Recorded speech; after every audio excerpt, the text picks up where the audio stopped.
بسم اللہ الرحمن الرحیم۔ رحمت دو عالم صلی اللہ علیہ وسلم کی جب تشریف آوری ہوئی، اس وقت سماج میں عورتوں کو کوئی مقام اور کوئی حیثیت حاصل نہیں تھی۔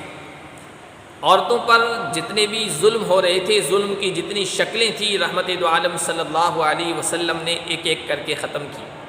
عورت ہونے کی حیثیت سے عورت کو مقام دیا۔ عورت کی حیثیتیں بیٹی ہونا ہے، ماں ہونا ہے، بہن ہونا ہے، بیوی ہونا ہے۔ بیٹی ہونے کی حیثیت سے جو مقام دیا، جو حقوق عطا کیے، اس پر گفتگو کی جا چکی ہے۔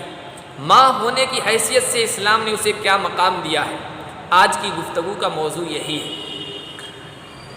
ماں ہونے کی حیثیت سے مذہب اسلام نے، رحمت کائنات کے پیش کیے ہوئے دین رحمت نے جو عزت، جو مقام، جو حیثیت، جو ادب و احترام دیا ہے، وہ کسی تہذیب، قانون اور مذہب میں نہیں دیا گیا۔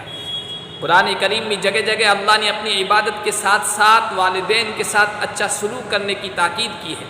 15ویں پارے میں سورہ بنی اسرائیل میں کیا وَقَضَىٰ رَبُّكَ أَلَّا تَعْبُدُوا إِلَّا إِيَّاهُ، تمہارے رب کا یہ فیصلہ ہے، حکم ہے کہ اسی کی عبادت کرو اور والدین کے ساتھ اچھا سلوک کرو۔ ان میں سے کوئی ایک یا دونوں بڑھاپے کو پہنچ جائیں تو انہیں اف بھی مت کہو۔ کسی ناگوار بات پر اپنی ناراضگی کے اظہار کا آخری اور ہلکا درجہ ہو سکتا ہے، وہ ہے اف کا۔ اف بھی مت کہو کہ کہیں تمہارے والدین کا آبگینہ دل چور چور نہ ہو جائے، انہیں ٹھیس نہ پہنچ جائے۔ وَلَا تَنْهَرْهُمَا، ڈانٹنے بھی مت۔ وَقُلْ لَهُمَا قَوْلًا كَرِيمًا، بڑی نرمی کے ساتھ عمدہ انداز سے ان سے بات کرنا ہے۔ وَاخْفِضْ لَهُمَا جَنَاحَ الذُّلِّ مِنَ الرَّحْمَةِ، ان کے سامنے آؤ تو اترا کر نہیں، اکڑ کر نہیں، تکبر کے انداز میں نہیں، جھک کے، تواضع کے ساتھ۔ وَقُلْ رَبِّ ارْحَمْهُمَا كَمَا رَبَّيَانِي صَغِيرًا، اور ان کے لیے دعا کرو۔ اب یہ 55 کی عمر میں پہنچ گئے ہیں، 55 کی عمر اور بچپن کی عمر دونوں یکساں ہیں۔ تم جوان ہو گئے ہو، تم بڑے ہو گئے ہو، یہ واپس بچپن کی عمر میں پہنچ گئے ہیں۔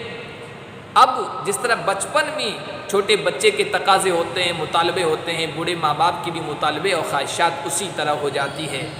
اس لیے پریشان مت ہونا، اپنے بچپن کو یاد کر لینا اور اس وقت کو یاد کر لینا جب تم بچپن میں اپنی توتلی زبان سے گالی دیا کرتے تھے تو یہ ناراض ہونے کے بجائے تمہارے ہونٹوں پر بوسہ دے دیا کرتے تھے۔ تم ناراض ہو کر ماں کو تھپڑ مار دیتے تھے، وہ شفقت کے انداز میں تمہارے ہاتھ کو چوم لیا کرتے تھے، بوسہ دیا کرتے تھے۔ اس وقت کو یاد کرنا اور خدمت کرتے رہنا، خدمت کے ساتھ کہنا اے میرے مولا، میں خدمت کا حق ادا نہیں کر سکتا، تو ہی ان پر رحم فرما، کرم فرما۔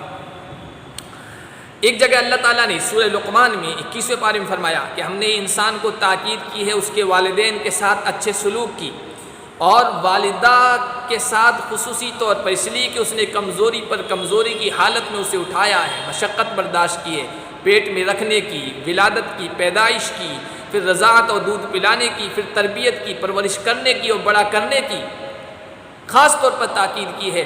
اور پھر یہ کہا اشکر لی ولوالدیک، میرا بھی اطاعت گزار بننا اور اپنے والدین کا بھی خدمت گزار بننا، میری ہی طرف تم کو لوٹ کے آنا ہے۔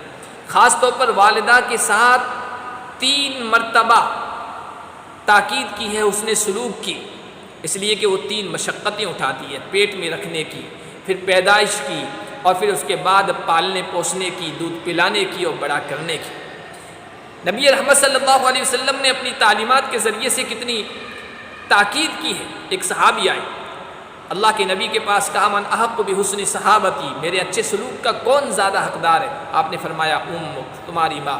دوبارہ اس نے سوال کیا، آپ نے فرمایا تمہاری ماں۔ تیسری مرتبہ سوال کیا، آپ نے فرمایا تمہاری ماں۔ چوتھی مرتبہ جو اس نے سوال کیا تو کہا ثم ابوک، پھر تمہارے باپ زیادہ حقدار ہے۔ ایک آدمی نے اسی طرح کا سوال کیا من ابر، میں کس کے ساتھ اچھا سلوک کروں؟ آپ نے 3 مرتبہ ماں کا نام لیا، ماں کا ذکر کیا۔ ایک آدمی آیا کہنے لگا کہ میں جہاد میں جانا چاہتا ہوں، جہاد میں جانے کی خواہش ہے۔ آپ نے فرمایا ان امک حیہ، تمہاری والدہ زندہ ہے؟ اس نے کہا زندہ ہے۔ جا الزم رجلہا فتم الجنہ، اس کے پاؤں جا کر پکڑ لو، وہاں تمہیں جنت مل جائے گی۔ اللہ کے نبی نے فرمایا ان اللہ حرم حقوق الامہات، ماؤں والداؤں کی نافرمانی کو اللہ تعالیٰ نے حرام قرار دیا ہے۔ نبی صلی اللہ علیہ وسلم نے صرف تعلیم کے ذریعے سے تلقین کے ذریعے سے نہیں بتایا ہے، بلکہ عملاً کر کے دکھایا ہے، اپنے کردار کے ذریعے سے۔ آپ کی والدہ تو زندہ نہیں تھی جب آپ بڑے ہوئے، لیکن آپ کو دودھ پلانے والی رضائی ماں تھی حلیمہ، وہ 60 سال کے بعد آپ صلی اللہ علیہ وسلم کے پاس آئی ہے۔ علماء نے لکھا 60 سال کے بعد آئی ہے، آپ کی جیسے ہی نظر پر پڑی ان پر تو فوراً پکار اٹھے، ارے میری ماں میری ماں، بڑی گرم جوشی کے ساتھ ان کا استقبال کیا، اپنی رحمت والی نبوت والی پاکیزہ چادر تھی وہ بچھا دی، ان پر ان کو بٹھایا، ان کا احترام کیا۔ جب جانے لگی تو بہت ساری بکریاں اور اونٹ ساتھ میں ہدیہ اور تحفے کے طور پر دیے۔ ام ایمن حضرت عبد المطلب کی باندھی تھی، بچپن میں انہوں نے حضور کو پالا پوسا، خدمت کی اور بڑا کیا ہے۔ اللہ کے نبی صلی اللہ علیہ وسلم ان کے بارے میں فرمایا کرتے تھے کہ ام ایمن امی بعد امی، میری ماں کے بعد میری دوسری ماں ام ایمن ہے۔ جب بھی آپ کی ام ایمن جو باندھی تھی، حضور نے بعد میں آزاد کی تھی، نظر پڑتی تھی تو کہتے تھے ام ایمن تو میری ماں ہے۔